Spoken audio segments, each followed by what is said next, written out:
Hello, everyone. Thank you for joining us for this Managing Methane Through Nutrition, What Does the Data Say webinar. My name is Catherine Garcia, and I will be the moderator for the webinar. In 1959, AgSource was formed to serve Wisconsin dairy farmers. What began as a regional dairy records processing cooperative has now grown into the AgSource of today, serving industries that span the entire agricultural ecosystem, from cutting-edge soil, plant tissue, and water testing to agronomic consulting and full-service DHI testing. AgSource, at its core, is a source of truth.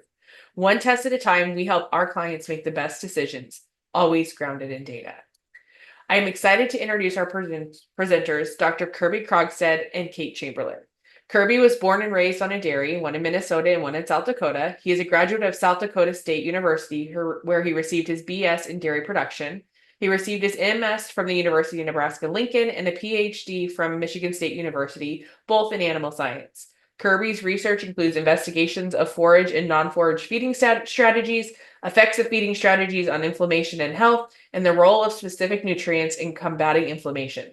Kirby recently joined the faculty of the Ohio State University in Wooster, Ohio, where he will be starting research and extension programs that focus on nutrition, health, and management of dairy cattle. Also joining us is Kate Chamberlain. Kate is currently the business development manager at AgSource, where she is focused on exploring sustainability opportunities, building partnerships, and supporting AgSource members.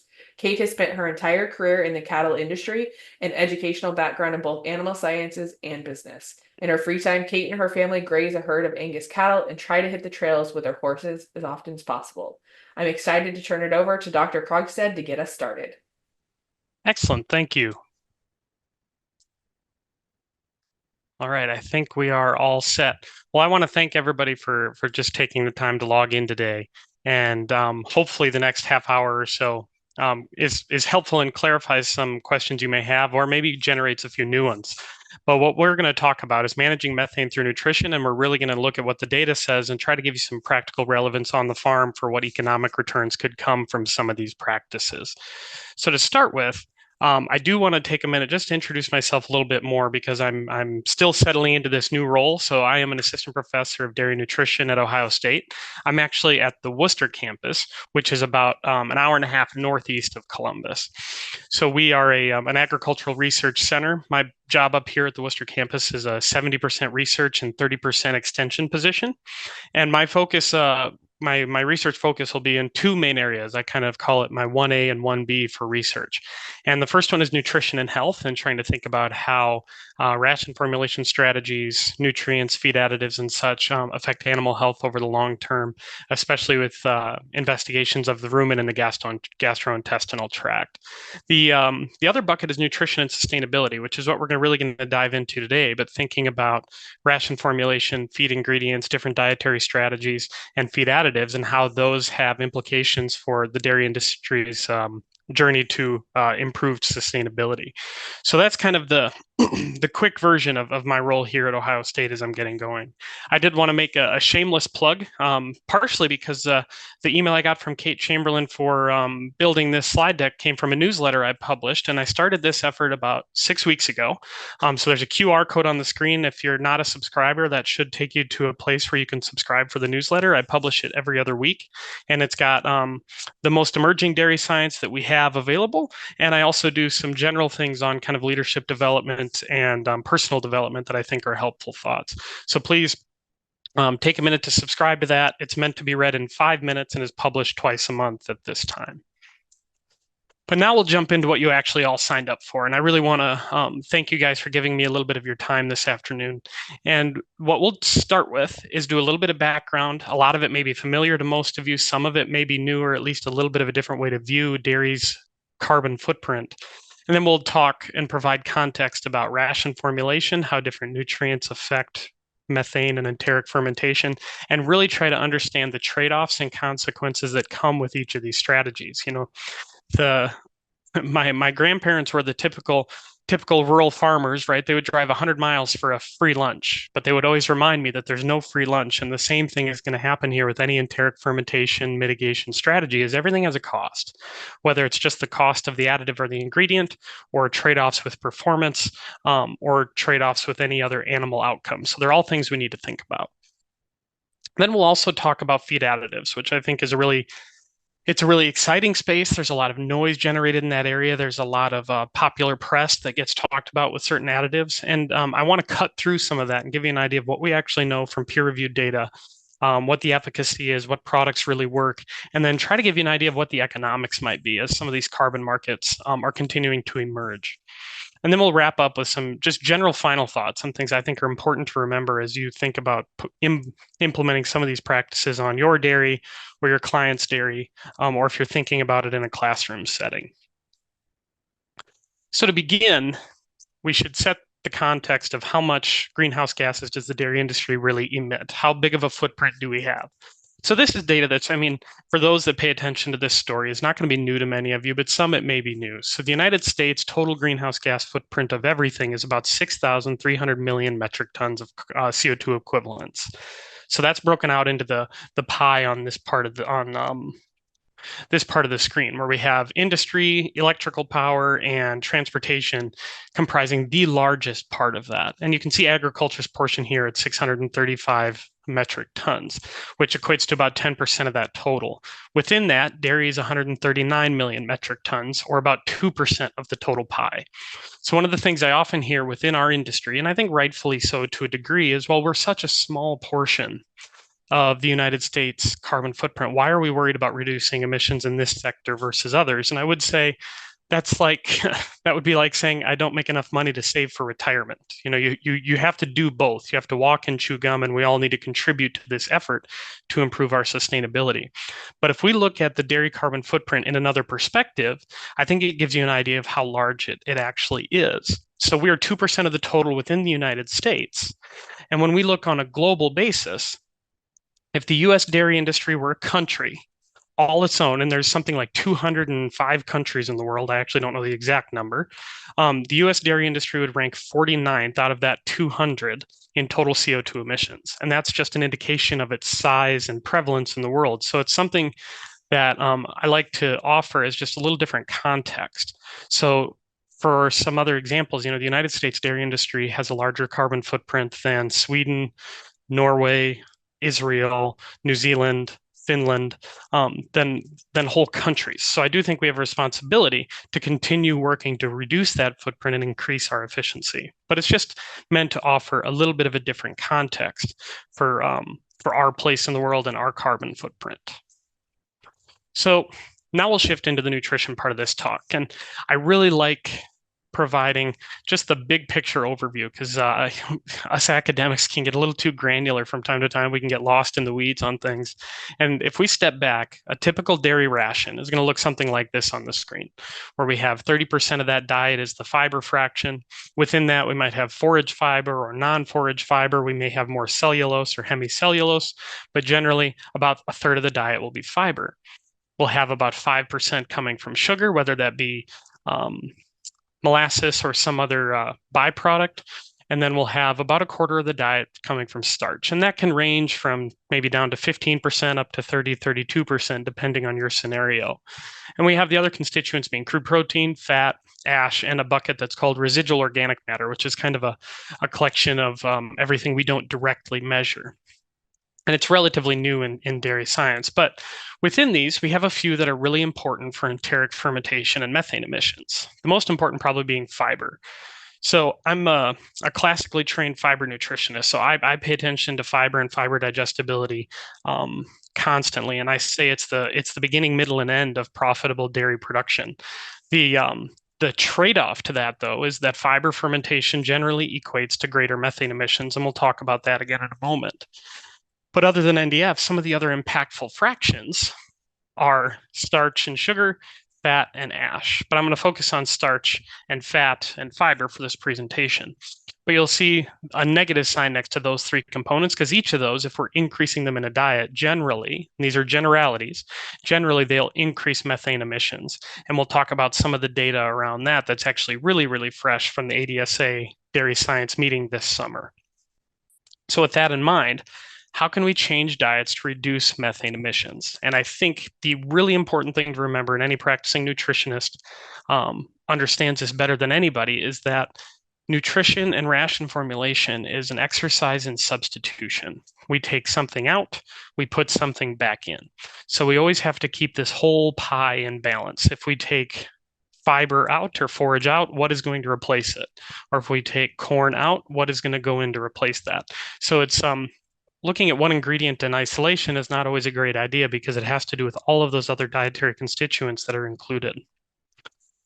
So where and how is that methane made? I think this is not going to be super shocker to anybody again, but I want to make sure we're all starting from the same basis. The rumen fermentation of those carbohydrates. So we eat the carbs, they go into the rumen, they're fermented. We get methane out one side, we get our VFAs out the other. Now within this is where we get some of the intricacies about what ingredients or what nutrients can increase methane or reduce methane. Now, the most important thing that I especially tell this to people outside of the ag community is the biggest driver of methane is the amount of feed a cow eats. And the more she eats, the healthier a cow is, the more she's going to eat, the more milk she's going to make. Those are good things.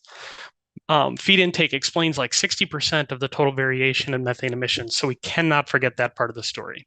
Driving feed intake generally drives more methane emissions.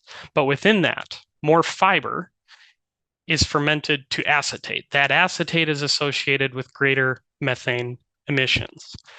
More starch, which is also a carbohydrate, fermented in the rumen very rapidly, but starch leads to propionate, and propionate is actually a hydrogen sink, and it pulls hydrogen away from methane production. So that's why feeding starch can reduce the amount of methane emitted by the cows. And finally, the last one that I'm going to talk about in detail with some more examples later is fat and specific fatty acids. So the first thing, one of the first things I learned at Michigan State is we can't continue talking about fat as one class of nutrients, but I'm going to break that rule for a minute and generally say that increasing fat in the diet generally reduces methane, and that's a combination of acting as a hydrogen sink and reducing fiber digestibility. And we'll talk about all of that in greater detail as we go through. But I hope this really sets the stage and just provides you with some general rules to keep in your pocket. So the options to reduce methane are generally broken up into these three categories. We got the animal and feed management, diet formulation, rumen manipulation. I want to mention these animal and feed management factors because they're sort of the larger long-term infrastructure I think the industry is moving towards, and that's genetic selection, continually improving forage quality and digestibility, and improving animal health.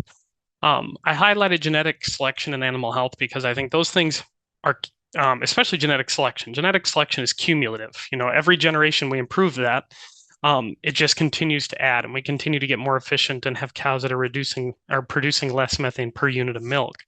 Improving animal health, I think, is a really important one to highlight because there's nothing more inefficient and having a greater methane intensity per unit of product produced than an animal that is not in peak health.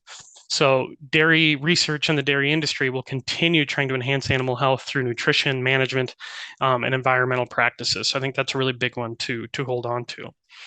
Ration formulation, which I'll talk about more as we go, but again, the fiber, non-fiber carbohydrates, increasing fat, and even some tiniferous forages can reduce methane under certain scenarios. And the feed additive space really falls into the final bucket of rumen manipulation. So today I'll talk about essential oils, some methane inhibitors, and hydrogen sinks, but that whole bucket, there's a lot more in there, and there's more products coming to market every day. So just keep your eyes open, and if you have questions, always feel free to reach out. So we'll focus on these bottom two for the rest of this presentation.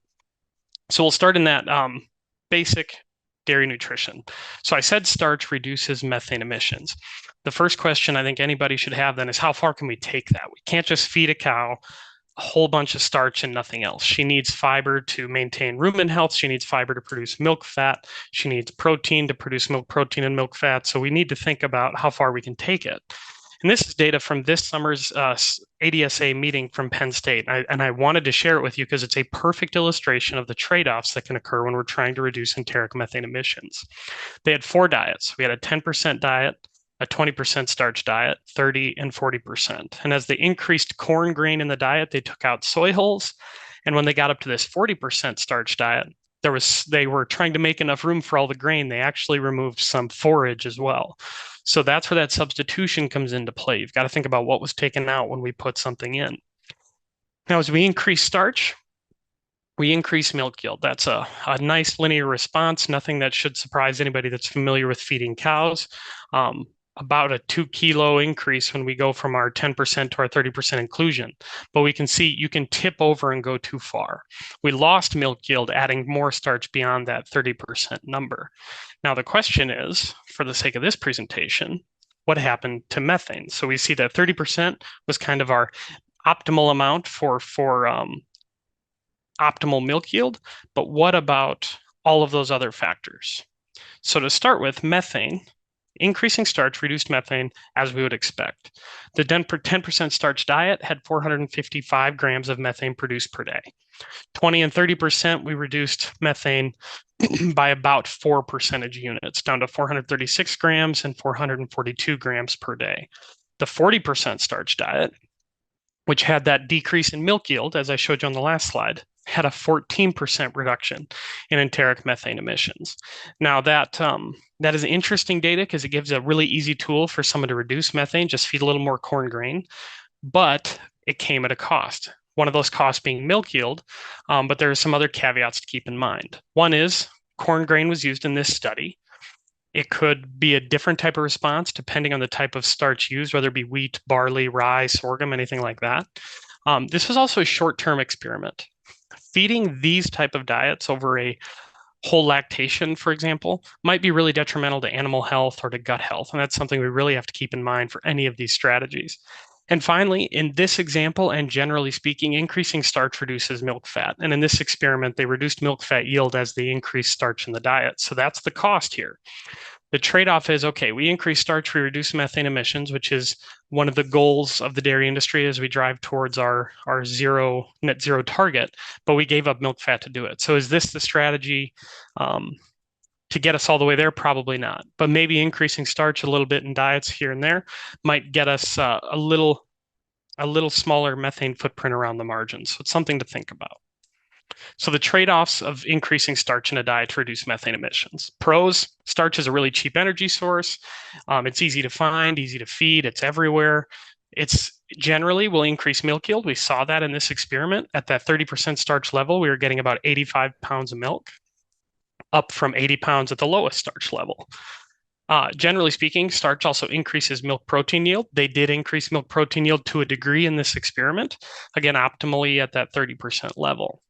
The cons of feeding increasing levels of starch that need to be considered, though, are that it has a risk for acidosis, a risk of milk fat depression, which this experiment was a perfect example of that, because as they increased starch, they reduced milk fat from these cows. And then you also have a risk of foot health issues. That's a little more anecdotal. I haven't ever seen really, really good, solid evidence on that, but it's one thing to consider. And then finally, I said at the beginning that I think fiber digestibility and fiber nutrition is critical, and feeding more starch always reduces fiber digestibility. So it's another thing to consider with this strategy. So we'll jump from starch and jump into fats. Fats is another really interesting category because we can feed calcium salts or room protected fats. We can feed oil seeds and oil seed meals that provide fat, or we can just feed vegetable oils. So there's a lot of things we can do, but some of them work better than others. So our control diet in this case, this is an experiment from Canada in 2009. The control diet and the basal fat level is about 5%, which is really similar to, I think, what I showed you at the beginning of this presentation. Then they had 3 other treatments where they provided sunflower, flax, or canola, each a different oil seed. And when they did that, they reduced methane emissions by 10 to 18% with each of these oil seed diets. In this case, they didn't reduce milk fat and didn't have any changes in the production of these cows, but these were lower producing cows, lower intake cows in this particular example. But it's still illustrative of the reduction in methane that can occur by increasing the fatty acids that are delivered in the diet. But as I said in the very beginning of the first slide, we can't lump all those fatty acids together into one group. Different fatty acids have different capabilities of reducing methane, just as they have different capabilities at improving animal performance. So in general, and this is data from a meta-analysis that just came out this year, so really, really new analysis out of UC Davis. In general, greater unsaturation of the fat. So the more double bonds that the fatty acid has, the greater reduction in methane that we get. So you can see here, MUFA is monounsaturated fatty acids, PUFA is polyunsaturated fatty acids. The PUFAs had a greater ability to reduce methane with each unit increase in the diet than a monounsaturated fat. The trade-off again being that there's risks involved with animal production. That's what he also illustrated in this excellent meta-analysis. In the treatments where in the treatments where fat was increased in the diet, milk fat was reduced on an average of 8%. Milk fat yield was reduced on an average of 6%, and NDF digestibility was reduced on an average of 2.5%. So again, the methane reduction came at a cost. It came at a cost of milk fat and fiber digestibility. So these are all the competing factors that we have to balance. Is we need to maximize the economic return of feeding these cows by maximizing component production, while also minimizing the carbon footprint. So the fatty acid story. Fats are a good feed because they're very energy dense. They generally can increase milk yield, especially when fed at the right point of lactation, and they have potential health and reproductive benefits that are worth exploring, especially when we think about certain omega-3s or polyunsaturated fats that can improve cyclicity and reduce inflammation. The cons of that being similar to starch, where we increase the risk of milk fat depression. We also increase the risk of reduced fiber digestibility. One of the biggest limitations, though, for feeding fat is just the cost. Depending on the fatty acid supplement or the oil seed you're feeding, fats can be pretty cost prohibitive to include in a diet beyond a certain level. And we need to decide whether the cost of that, or you need to pencil out at your dairy with your operations, whether the cost of those fats are worth the potential risk in milk fat depression and reduced fiber digestibility. Now, again, this is not all fatty acids. These are unsaturated fats and polyunsaturated fats that are available in the rumen. If it's a protected fat that gets through the rumen, we probably don't have the risk of reducing fiber digestibility. But if we don't have available fat in the rumen, we're not getting the methane effect either. So it's a balancing act that needs to be walked. I did want to drop one final note in here on increasing fiber digestibility. So as you read the literature and think about this problem, one of the greatest ways I think to improve efficiency on farms is continuing to improve forage quality and forage digestibility. That is a great way to enhance our profitability of farms and our efficiency on farms, but it does not reduce absolute methane emissions. So increasing forage digestibility generally increases feed intake and milk yield, and that is great. And as we see on the panel on the right, we get a reduction in methane per unit of milk by about 13% from this meta-analysis.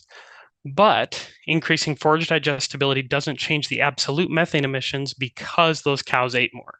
So when we're thinking about fiber digestibility, we're more efficient. We're reducing intensity, which is the methane per unit of product, but we're not reducing absolute methane emissions. So it's a bit contextual. I just wanted to add that note here before we jump into the feed additives. So now we'll go through and think about some of these feed additives and what's on the market. So what's on the market right now, and these are the ones I'm familiar with, and I think some of the ones gaining traction, and the ones bolded are what I'm going to have some specific examples for you, and we'll go over some of the data for each of them. But rumensin or monensin, old feed additive, we've fed it for decades, but it's got a new twist. Bovaer, just got the market approval, will probably be emerging across the United States. We'll go over that data in some detail. Essential oils, I want to caveat this, is an enormous class of molecules. We're going to go over one specific example being agalin, but I do want to make sure to say at the beginning, there are so many individual essential oil molecules that if there's one you're not familiar with, it's worth investigating closely because of the diversity in that product class. And then I know there are some seaweeds on the market. I'm really unsure on the approval status of those, but I'm not going to touch on those for this presentation for the sake of time. So we'll start with rumensin. Like I said, old additive with a new twist. It reduces feed intake, increases milk yield, resulting in a nice bump in feed efficiency, about 2%. The neat part is that comes from a meta-analysis back in the mid-2000s, but it also was just replicated again in a large study published this year, is about a 2 to 3% increase in feed efficiency. Now, a recently published paper, Marumo et al., 2023, I listed it here on the slide if anyone's interested, also documented a 5% reduction in methane from feeding rumensin. I do want to say it was a small analysis. It included 3 studies and 6 treatment means, so it'll certainly be expanded upon in the future, I imagine. But nonetheless, these are the results. They saw the control cows or the untreated cows in that analysis produced about 480 grams of methane per day. The cows provided monensin produced about 455 or a 5% reduction. So now what I think is the most important part is to decide whether these are cost-effective approaches to put in place on the dairy. So what's the ROI, or what is it worth it to feed rumensin as a methane mitigating feed additive? So for each of these scenarios that I'm going to walk you through, in the top left-hand corner, I have a link to two different calculators. One is a calculator I put together here at Ohio State. I describe it as a back of the envelope calculator. It only requires a couple of inputs. It's really simple, straightforward math.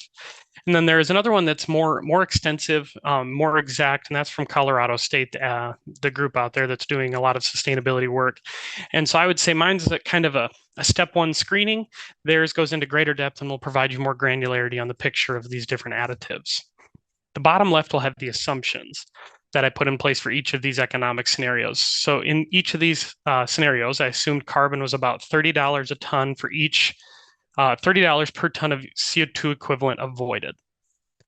Milk, I assumed to be about $20. I know oftentimes we're getting paid on fat and protein components, but I was basing these on just a $20 milk price. And then the ration cost I estimated was 15 cents per pound of dry matter. So if we take those assumptions and we look at the potential for feeding rumensin as a methane mitigating feed additive, we'll see that it generates 2 cents per head per day in carbon credit revenue. So that's that 5% reduction. We get a 2-cent payment for that. So the break-even cost, if we were thinking only on methane, is 2 cents, right? Well, rumensin costs more than 2 cents per head per day to feed. When we factor in the methane and the reduction in feed intake and the increase in milk yield, we can see that the return or the break-even cost for rumensin is 29 cents. So it's very profitable to feed that in this case. I think the cost of rumensin is something like 5.5 cents per head per day. That number will differ on each particular dairy. So just use those numbers, do the math, and decide whether it's a profitable choice for your farm.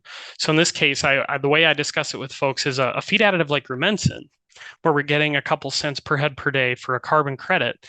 It almost acts as a subsidy to feed it. You're covering like 40% of your cost of the additive. So it just makes it a little bit cheaper, makes the ROI on that additive look a little bit better. So let's jump to Bovaer. This is kind of the new shiny star of the feed additive class for methane mitigation. So what are the details on it? Well, the first thing is Bovaer is a very, very clear, consistent, effective methane mitigator. Two independent analyses listed on this screen from Penn State, one from UC Davis, demonstrated a 30% reduction in methane emissions from dairy cattle fed this supplement. In the Penn State meta-analysis, they also looked at animal performance, and they had no effect on feed intake, no effect on milk yield, and no effect on milk protein yield. But in this Penn State meta-analysis, when they put all those data together from, I think it was 7 or 8 studies, when they put all that together, they observed that the cows fed Bovaer, or 3-NOP, which is the active ingredient, increased milk fat yield by 90 grams per day. So kind of an exciting development there with that meta-analysis. So when we consider all of that, what's the ROI for feeding Bovaer? So again, the same assumptions as last time. $30 per ton of CO2 equivalent avoided, $20 milk, 15 cents per pound of dry matter ration cost. And I have 3 scenarios in here, and I'll explain them one by one. So we start with the only methane mitigation. So Bovaer will generate about 12 cents per head per day in carbon credits from the methane mitigated. So if we were counting on just that response, we would say that feed supplement better cost less than 12 cents per head per day to make it a profitable choice. But if we consider the carbon credit revenue and the milk fat response, that 90 gram per day increase in milk fat yield from Bovaer supplementation, then the break-even cost really looks more interesting, 82 cents. So anything less than that, it would be a profitable choice. I would say you want a 2, 3, probably at least a 2-to-1 return on investment for any of these additives. So then that becomes a more attractive option.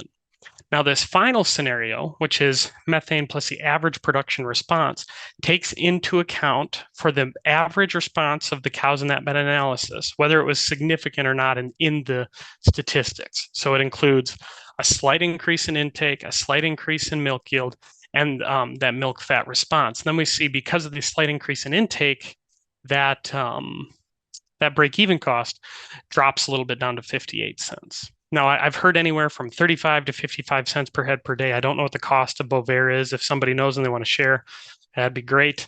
But this are just the back of the envelope math for what I think makes this a profitable choice. So if we consider just methane and milk fat response, anything less than 82 cents per head per day, and it's paid for. If we consider the average production response, anything less than 58 cents. If you're really interested in exploring this further, I would suggest you go to each of these calculators and play around with a range of potential responses. What do you think you'd expect at your dairy? Would you expect more emissions reductions or less? Would you expect more of a production response or less? All of these things are things to think about as you consider these investments for reducing methane on your particular farms or for your clients' farms. The other considerations for Bovaer are that the diet fed affects the ability of that additive to reduce methane. So as we increase fiber in the diet, so increasing, going from left to right on this graph, increasing fiber in the diet reduces the efficacy of Bovaer. So it's a little less effective in high fiber diets. The same thing with fat. Increasing fat in the diet reduces the efficacy of Bovaer by 3% for each unit increase. So you can see on this graph, the blue line is fat. As we increase that, we're losing efficacy of the methane mitigation as a result of Bovaer. So that basal diet really matters. Now, the one limitation with all methane mitigating feed additives currently is that we don't have much data for whole lactation feeding experiments. What happens to these cows when we're supplementing these things day after day, lactation after lactation?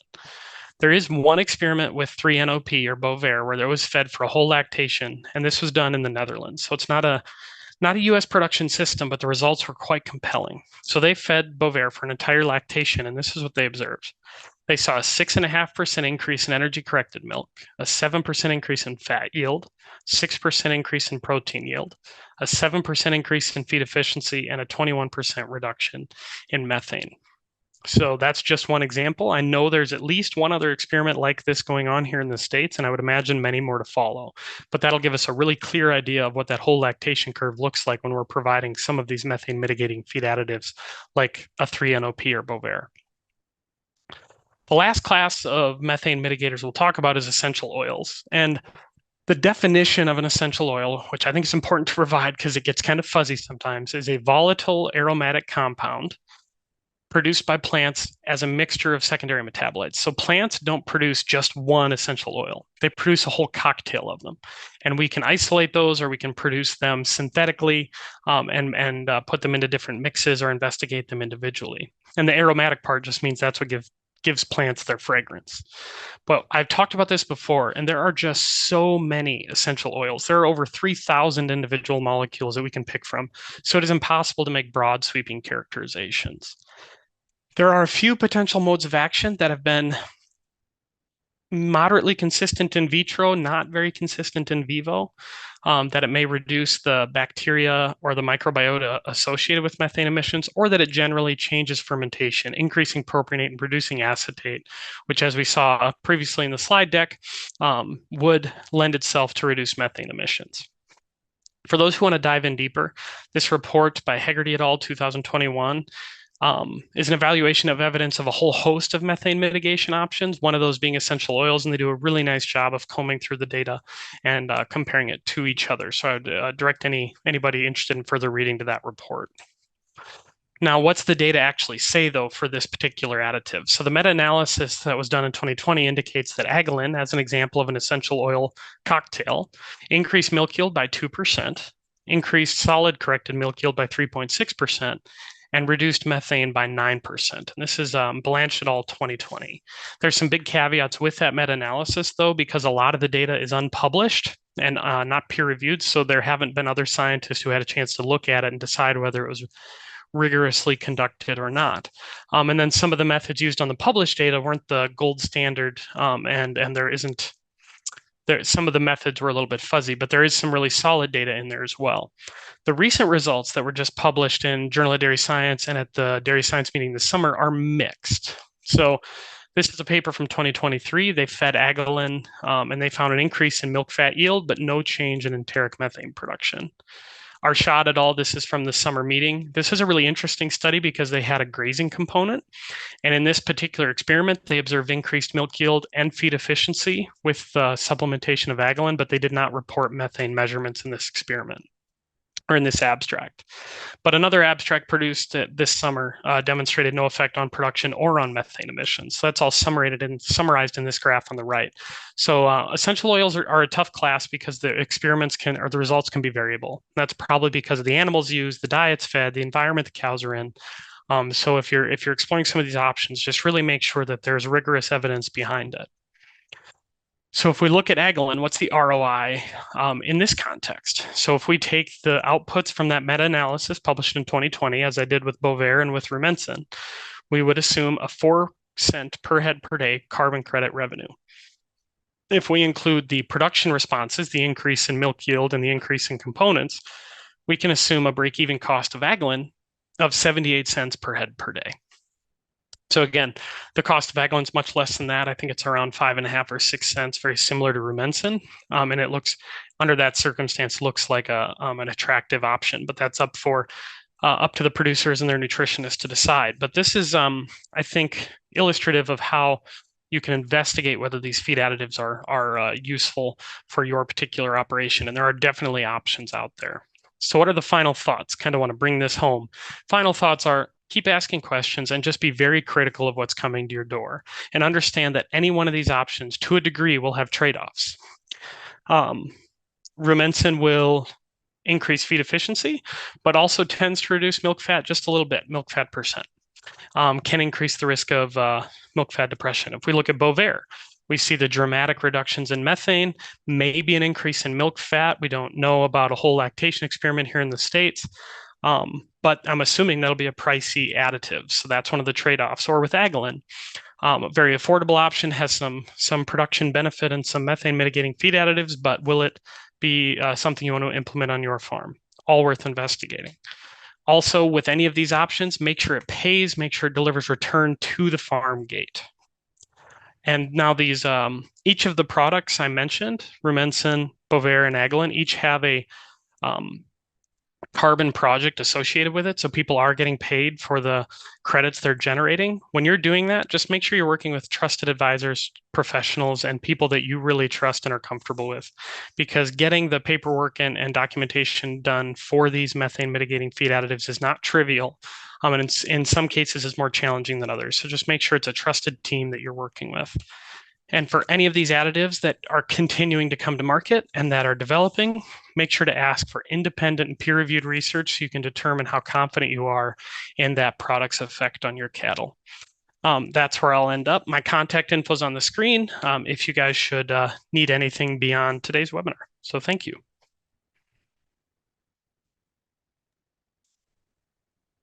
Awesome. Thank you so much, Kirby. I think having the chance to think about pros and cons and the economics is so compelling. Really appreciate you bringing all of that data Yes, to thank the you for folks having on me. this webinar. Yeah. So I want to take just a minute to talk about one of our reports called Room Insight.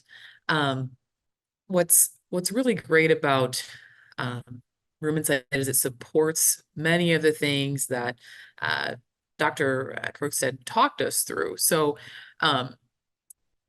before I do that, I want to take just a moment to brag on our team. I'm so blessed to work with this group at AgSource. Over the last 65 years, we've really evolved as a company that touches every area of the dairy industry. So we touch everything from the field level where we're testing soil, we're testing plant tissue, we're testing irrigation water, into the barn where we're looking at livestock water quality, looking at milk, of course, what we're really known for. And then as you get into outputs, things like manure, and then of course, final product testing. So we have experts across the country, and then we have 6 laboratories between Wisconsin, Nebraska, and Iowa. But let's talk fatty acids and more specifically milk fatty acids. I'm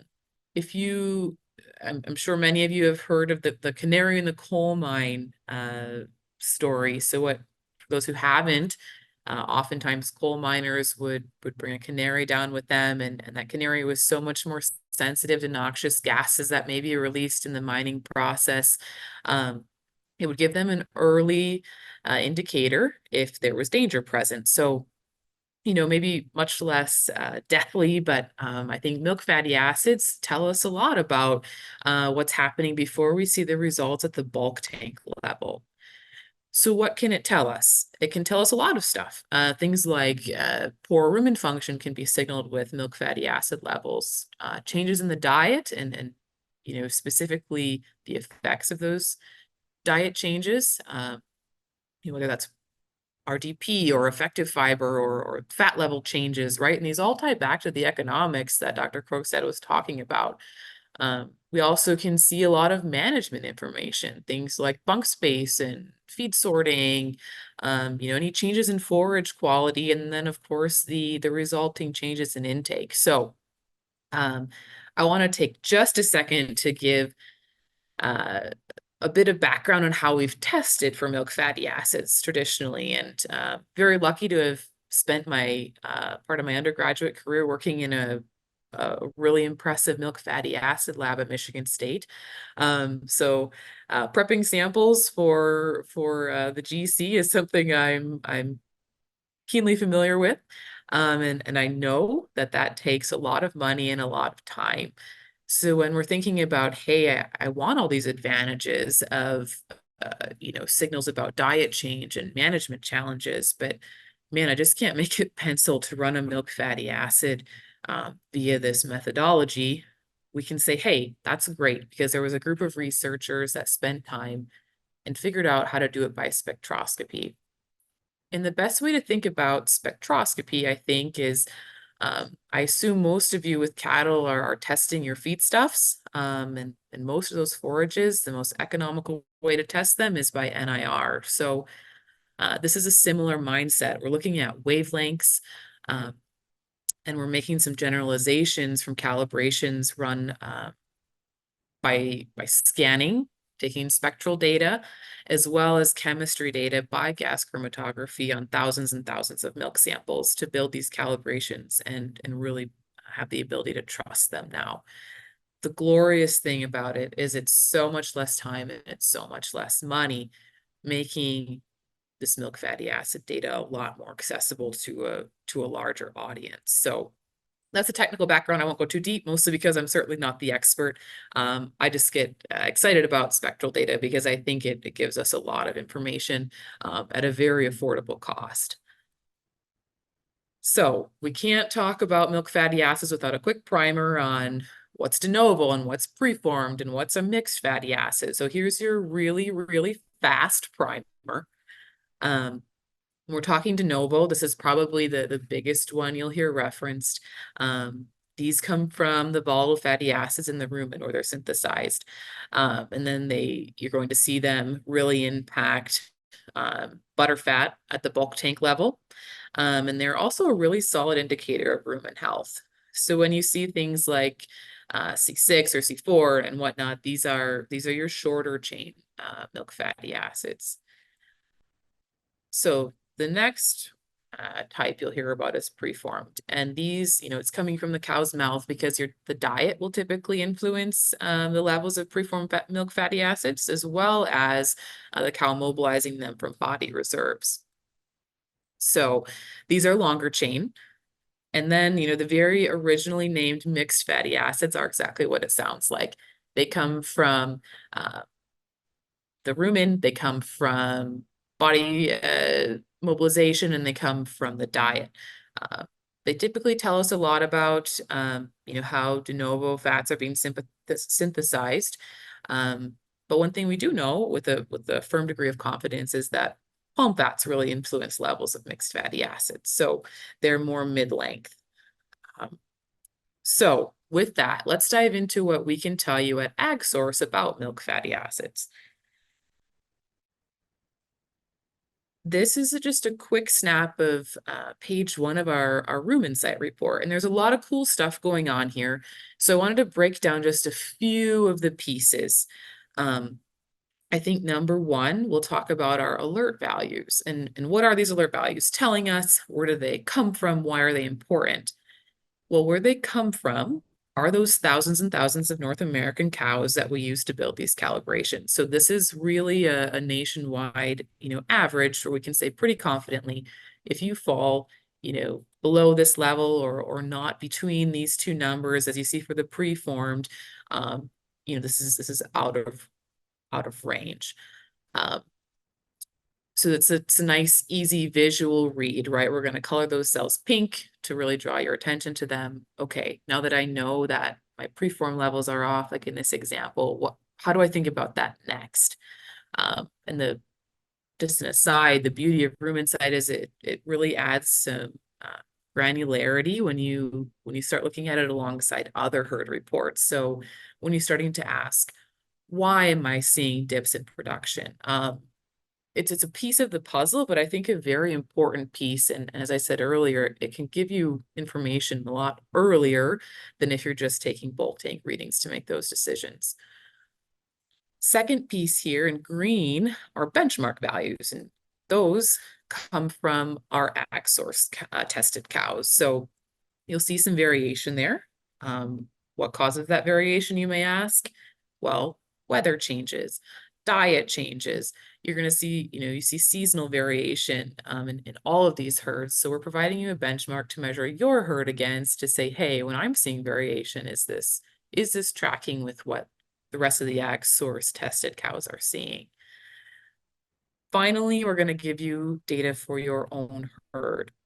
And that's very statistical in nature. So we'll provide you with a herd average over time as well as standard deviation. So when you're looking, you can say, hey, is that yellow line or that mustard colored line, is that falling within, a standard deviation above or below my herd average? It's just a good way to take a look at how performance is running there. As we look at a few other pages of the report, I won't talk through them in great detail, just given time. Please do call and inquire about this if you want to learn about it in greater detail. We have some great resources.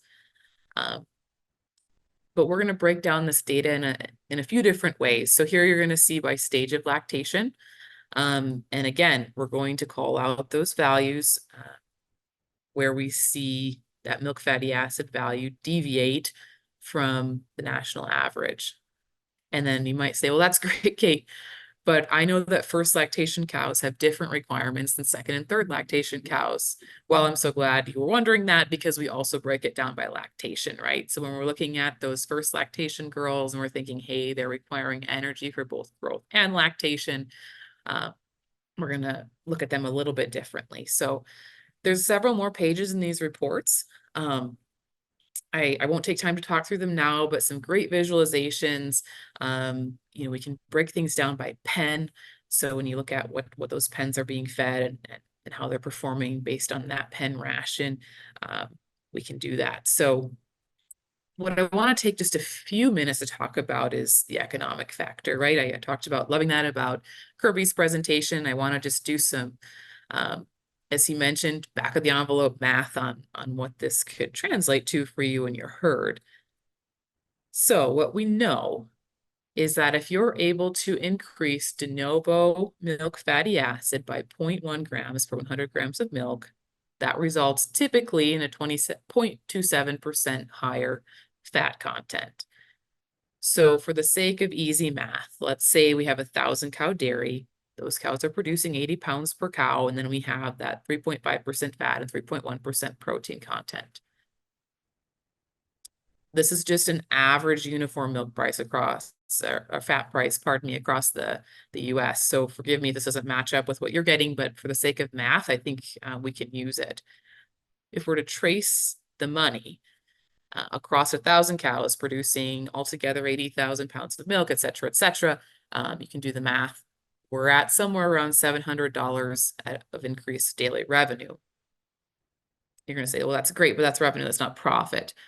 Well, just add an arbitrary $350, let's say, between your management changes in time and labor, or in, ration changes. You have a cost. I think you can then confidently say anything under that $700 mark could make sense. So again, simple math hopefully helps you think about making changes and just, you can do this fast on your cell phone. What makes sense? So the next and final thing I promise I want to discuss is where are fatty acids moving next? We get so much good data by scanning those samples. I think as you might have assumed from the title of this presentation, we're starting to look at emissions based on milk fatty acids. There's a lot of companies working on that now, and they're using the spectra we already have available to do this. So in thinking about next steps for milk fatty acid data, I can pretty confidently say this is where we're going. At AgSource, I can't say what our trajectory is here, but it's something we're definitely interested in. Would love to hear your thoughts. With that, hopefully that wasn't too fast of a run through of milk fatty acids. Appreciate your attention and the opportunity to get in front of such a great group. Please reach out with any questions. And with that, I think we do have a little bit of time left for some Q&A. Kate, I think you're managing this, correct? Yeah. All right. So we did have a few questions come in, and so I will try and direct those to the presenters as they came in. Kirby, a question for you that came in. Data from Cornell at ADSA 2024 showed significant reductions in methane production, yield, and intensity, avoiding milk fat depression effects when diets were supplemented with rumen-protected fats. Shouldn't this now be recognized as rumen-protected fats are so commonly used for performance and fertility benefits, but replacement of fermentable organic matter have significant effects on methane? Yeah, so half statement, half question, right? That was a long one, Yeah. but I saw this one pop in and I had to go find what I think they're referencing. And so the ADSA abstract book is 500 pages, so I do miss some abstracts from time to time. But yeah, this would be another example of some of the potential of specific fatty acids. So in this paper, they're talking about, or this abstract was talking about palmitic acid, which is a different fatty acid than what I was referencing with the oil seeds, which are longer chain unsaturated fats like linoleic, linolenic. And so, yeah, it certainly has potential. But I think the other thing I would always make sure to remind people is one study or one abstract is also not the basis for making these larger decisions. So as the data grows, especially on palmitic acid supplementation, I think it certainly will become an option that hopefully could even deliver an economic benefit because of its methane reducing potential. Hey, another question. Realistically, how much can we reduce our emissions through nutrition? Actually, so this one, that's a great question. And Dr. Ristov presented at Tri-State, and he brought that up because that was a question. And I think what he sort of determined in an analysis of his and different combination approaches, if you take methane mitigation approaches that all have a little bit of a different mode of action, that there's potential to reduce it, I think, by half or up to like 60% without doing anything too dramatic. So like you could take Bovaer, a methane inhibitor, and include it with oil seed or unsaturated fats, or potentially combine different modifiers. So that there's a lot of potential there. Probably I would confidently say up to half. Okay, and does cattle breeds and environment affect and differ on methane produced? So for breeds, I haven't seen data evaluating that side by side, but I would say the little bit I've investigated on a breed basis, when you take it to a per unit of body weight. So you remove the fact that a Jersey is, I don't know, 1,100 pounds and a Holstein is 1,800 pounds or whatever it is now. When you take it to a body weight basis, they're very similar. Environment is another one that I am expecting to be investigated over the next year, is looking at heat stress and cold stress and getting an idea of how those things might affect the emissions intensity and total emissions. Generally, I would expect heat stress and any kind of stress will increase the level of methane produced per unit of milk, which obviously is detrimental and is why animal health is so important. Okay, Kate, a couple questions came in for you. What actions are producers making based on the rumen insight? I mean, a lot, right? You can look at this in a lot of ways. And as I stated, it's a piece of the puzzle, right? If you're seeing something at the bulk tank level, you're able to then go back and say, where is this happening, right? I think the pen breakdown gets really useful in this room insight report as we're thinking about what's going on in this pen. Is it a stocking problem? Is it a sorting problem? Is it a diet change? Where, it helps you really narrow in on where you're seeing that challenge. And it's just an easy flag, right? Hey, I see pink on these parts of the report. What's causing that?